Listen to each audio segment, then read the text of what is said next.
Hello, good morning everyone. Today we are talking about IKEA and India and analyze about the business model and competitive strategies that IKEA use in India. So first we have an introduction about India and IKEA. We outline four of the important points. So first is source of the competitive advantage, IKEA positions in India, and India market attractiveness, and last one is international strategies. And let's talk about India. India has a population of 1.3 billion of people and located in South Asia. And there are over 3 billion of the square kilometers and over 3 billion of dollars each year. So let's talk about IKEA. IKEA was founded in Switzerland in 1943 and founded by Cambridge. In 2018, become world's largest furniture retail in the world.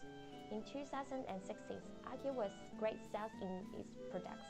Moreover, IKEA earned its operations over 400 stores in 49 countries. So what's the missions and visions about IKEA? It's better everyday life and cheaper price for high quality products. So what is the key successful factors about IKEA? So we pick up some points, such as customer related, product related, and successful cost structures. So leads IKEA successful in the world. So similar with the other industries, it have traditional operation models. IKEA has CEO, CFO, and other department operations. In order to make IKEA stand independence and long-term approach, Cambridge creates two main component operations and franchising. It included profit and non-profit organized. And next move to analyze about India furniture markets.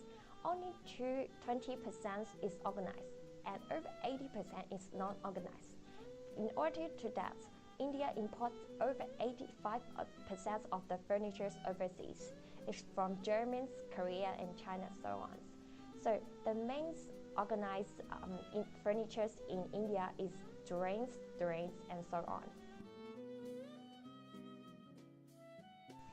Hi, this is Hubert. I'm going to talk about whether IKEA has the sustainable source of competitive advantage. At first, it's necessary to determine what is competitive advantage. A company which has competitive advantage over its competitors means the company earns profits that are above the normal average in the industry where it competes. At the same time, according to Michael Porter, there are two basic types of competitive advantage, which are cost advantage and differentiation advantage. Based on this competitive advantage, we are going to figure out the sources of competitive advantage that IKEA has. The sources are divided into tangible sources and intangible sources.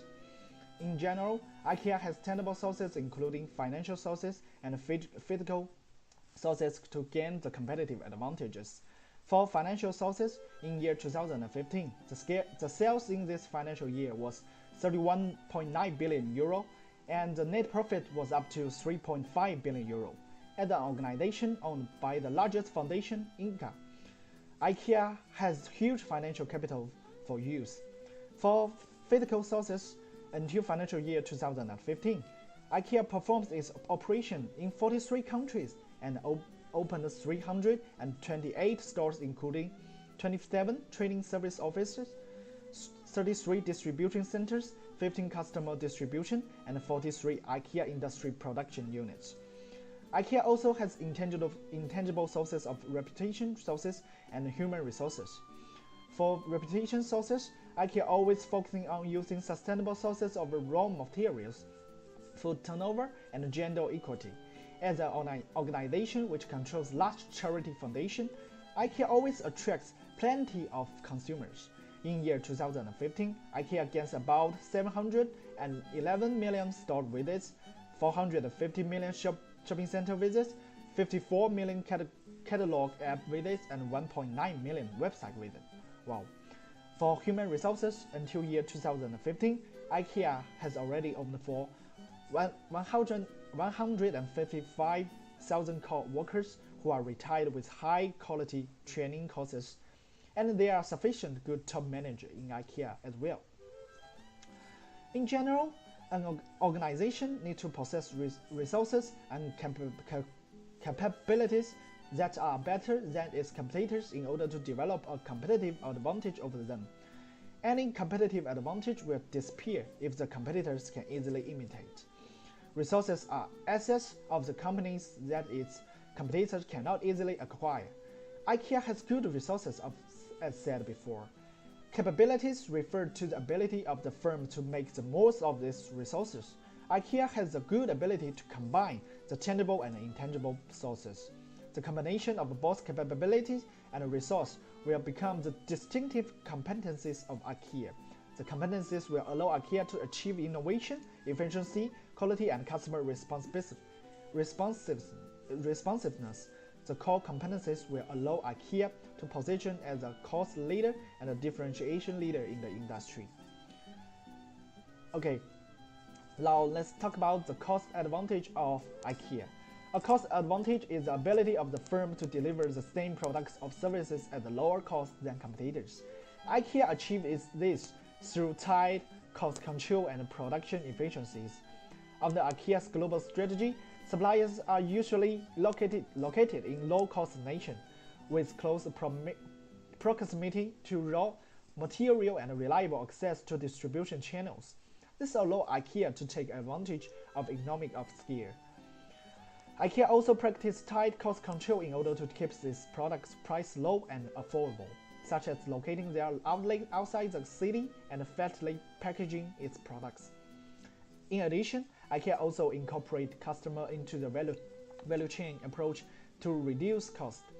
Customers use the information on the product's price tag to collect from the racks in the store self-serving area, transport the items themselves back home, and to assemble by themselves. The cost saved are passed back to the consumers in terms of charging lower price for their products rather than including the labor cost and delivery cost into the selling price, a usual practice of other furniture stores using. And the other one is differentiation advantage. A differentiation advantage is the ability of the firm to deliver products or services that are different from the product mix of competitors. IKEA have also successfully integrated this cost leadership strategy with a differentiation strategy that allowed it to further distinguish itself from other furniture stores and develop a strong branding for the firm. IKEA differentiates itself from other competitors by performing the following. IKEA incorporates the customer into the value chain approach to reduce costs, as we said before, and IKEA adopted different marketing communication strategies from the rest of its competitors. And IKEA also provides children care and services in store and in-store restaurants. So in my opinion, as a conclusion, IKEA truly has good sources of competitive advantage, and these sources are definitely sustainable sources.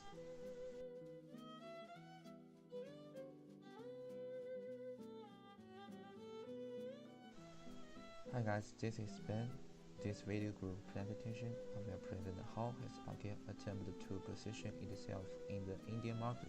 To be able to answer this question clearly, I will separate this question into 5 parts. The first one is IKEA's mission and its global distribution map. The second is IKEA's position in developed countries, and the next is IKEA's position in India, and why their position in India is different compared to developed countries.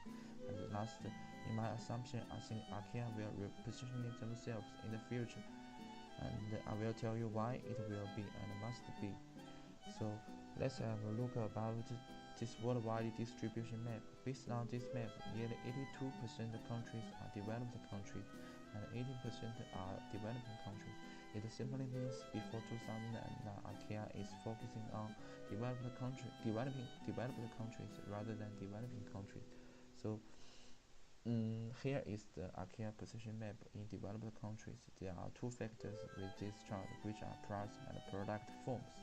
Based on background information described before, IKEA is the company which performs in the strategy of low price product and a completely mass product. Therefore, in this position map, IKEA is positioned in the left bottom side.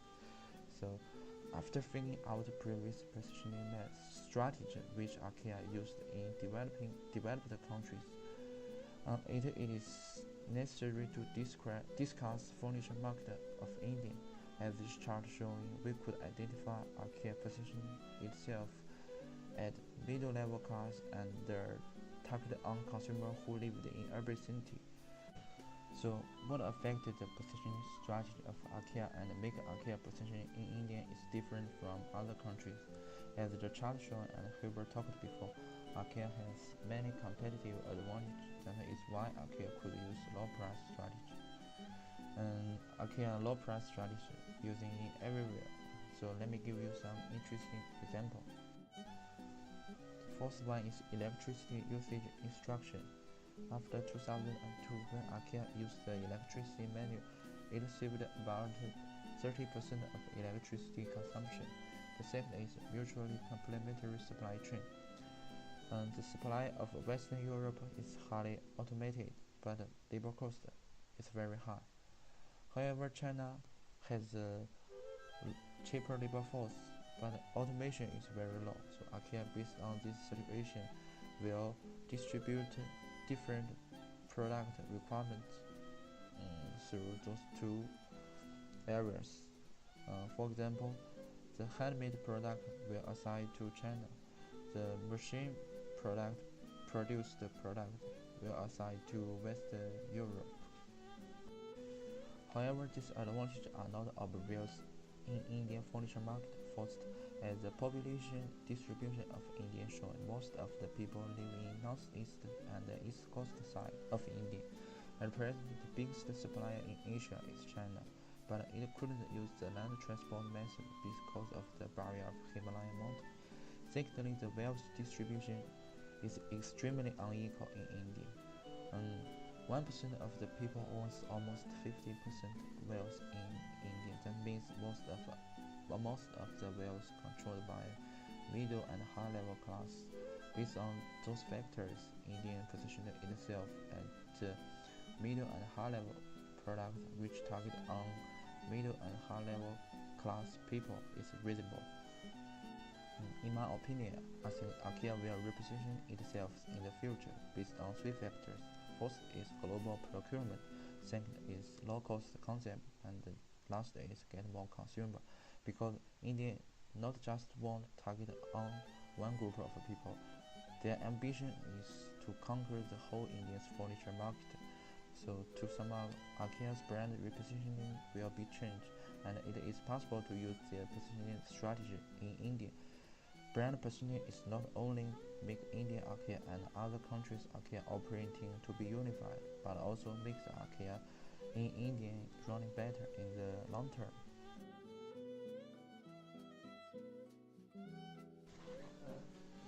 Hi, I'm Hiran, and now I'm going to talk about, is Indian market attractive option for IKEA? Before that, we just need to clarify, is India have attraction for IKEA industry? Because if India doesn't have attraction for IKEA, then IKEA can't exit their product in Indian market.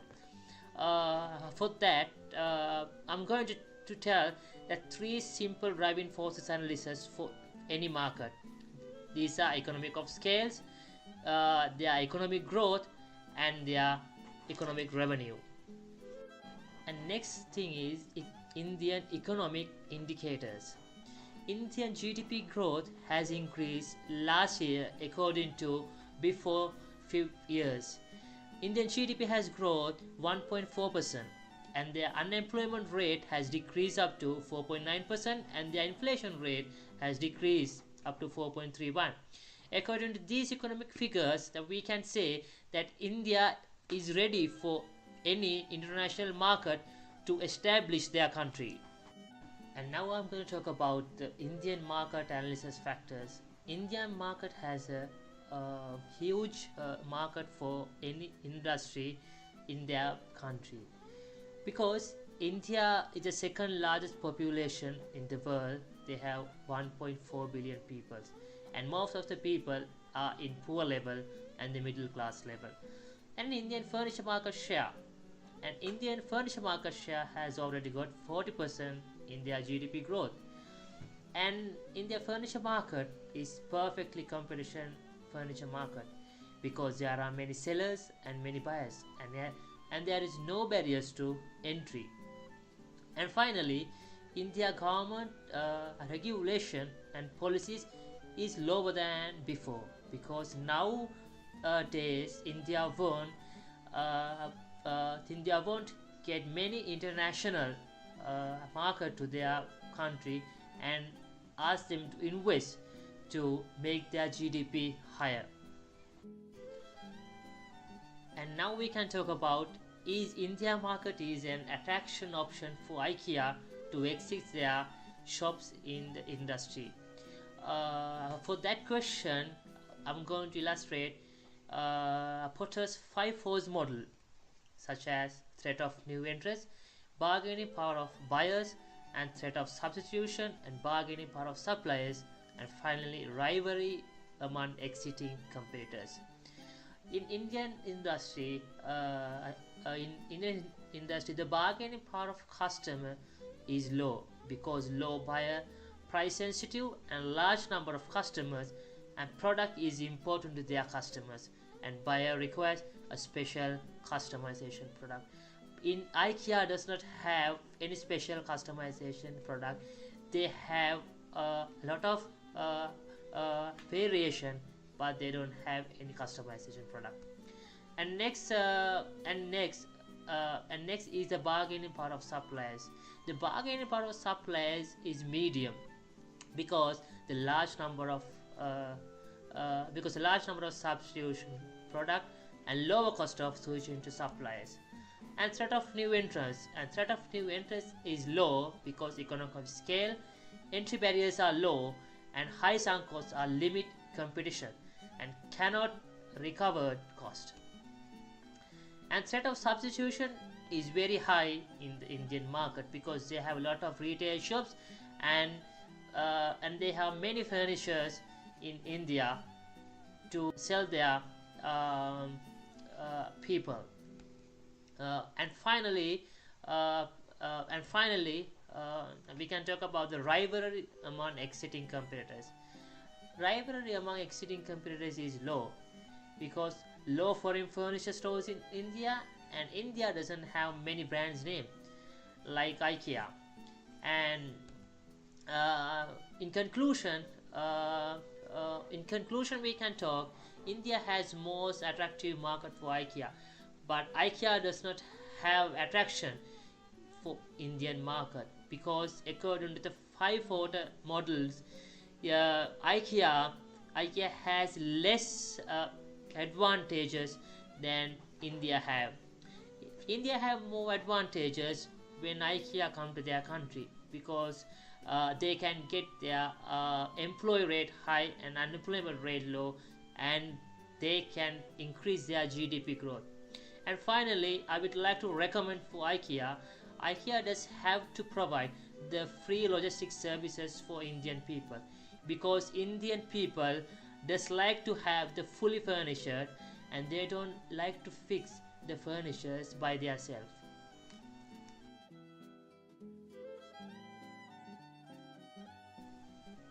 So in my part, I'm talking about what is international strategy and what kind of the strategy that IKEA choose. International strategy included internationalization drive, geographic advantage, market selections, and modes of entries. So why IKEA use international strategy? Based on the framework, IKEA wants to sell its product and service outside of its domestic. The populations in India is huge, so the potential market is very large and attractive. And they want to target the middle economic level people to buy their products. Furthermore, IKEA used franchising models to enter the markets all over the world. There are 4 international operation strategies. It included global strategies, international strategy, transnational strategy, and multi-domestic strategy. So IKEA chose the most suitable strategy for its company. It is transnational strategy. Think global and act local. It requires both centralizations and decentralization. Centralization is global coordinations and control. So Camry family and other corporations have a power to control and make strategy. Decentralization is local flexibility and based on the local situations to adjust the directions and decisions. Furthermore, why AGIA used transnational strategy? In order to achieve both global efficiency and local response, achieve lower cost and competitive advantage in local market. So, what is the advantage and disadvantage about strategy related to AGIA? The strength is establish the long-term relationships and share value with many domestic suppliers. AGIA have built up a very good relationship with the local supplier, understand the local situation and negotiate with the governments to successfully open a food service area in India AGIA. However, there are many limitations about AGIA in India. High rental cost of the real estate, hard to promote DIY model for the peoples because difference in the cultures, and inconvenience transports, not accessible for one-way direction shopping style. The people feel inconvenienced to do that. Last but not least, let's analyze about the risks about transnational strategy. It's difficult to achieve both cost reductions and pursue local response in the same time.